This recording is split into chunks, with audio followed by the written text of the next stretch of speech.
Parallel tracks. There's a moment when you're on the subway and in the darkness of the tunnel, your car runs right alongside another car and you can look into each other's windows. You get a few seconds of a totally unobstructed view. It looks almost like a fish tank or a terrarium where one can observe the daily lives of people passing you by without ever meaningfully interacting with them. I'm mentioning this because I was just on the Uptown J train. I passed an Uptown F train, and I'm pretty sure I saw the passengers eating each other alive. An old lady with a carrier leapt onto a kid with a broccoli haircut and spattered blood all over the window. The guy with a bike swung it around ferociously like it was an axe to ward off two bloodthirsty toddlers. A businessman in a finely tailored suit put his mouth to his son's head and bit down hard. I only saw all this for a few seconds before the train tracks diverged and the F train disappeared into another tunnel. I gagged and looked around. Everyone else was reading books, watching the stop counters, or just trying not to make eye contact with anyone. No one else seemed to notice it. The train came to a halt, and the monotone announcer proclaimed the stop name.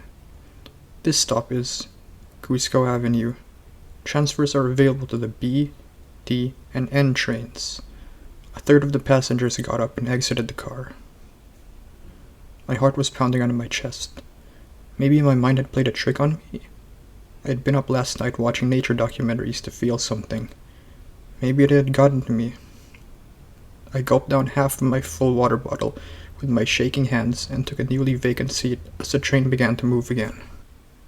I put on my headphones like the rest of the passengers and tried to relax. I put on a natural science podcast, and this episode was about the mating habits of praying mantises. Perfect to fall asleep to.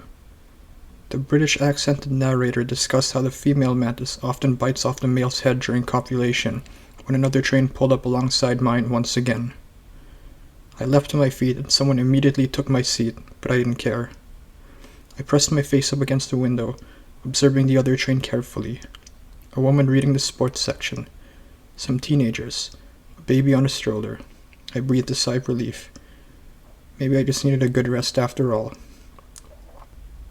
Our train was moving slightly faster than the other, so I was able to see the entire car. As the last car raced alongside the window, I noticed the conductor of the train was hunched over, asleep. I waved to her happily, and she rose. Her eyes were bloodshot and mouth was covered in blood. She began banging on the door to the rest of the train cars, as if she was locked in, and my train sped away. I felt a wave of nausea overtake me as the train stopped at the next station. Passengers entered and exited, and my eyes scanned every person on the platform. No one was eating each other yet. I had seen it twice now. The chances I was making it all up dropped sharply. It was only a matter of time before whatever was going on in the other cars reached this one. This stop is Scio Avenue. Transfers available to the...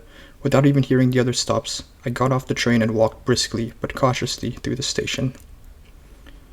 Someone tapped me on the shoulder and I almost hit them. "Excuse me, ma'am, you dropped your wallet." I thanked them awkwardly. As I put my wallet back in my bag, I heard a scream come from the train platform. Some people walked towards it, interested to see what it was. Others turned their heads and tried not to get involved. I broke out into a full sprint. I went up the stairs 2 steps at a time. My apartment was 5 stops away. In the end, I chose a random direction and began running. On the sidewalk, people strolled about obliviously. I heard more screams coming from the subway station, and as people on the sidewalk took notice and police approached the entrance, I put my headphones back on. Praying mantises were so interesting.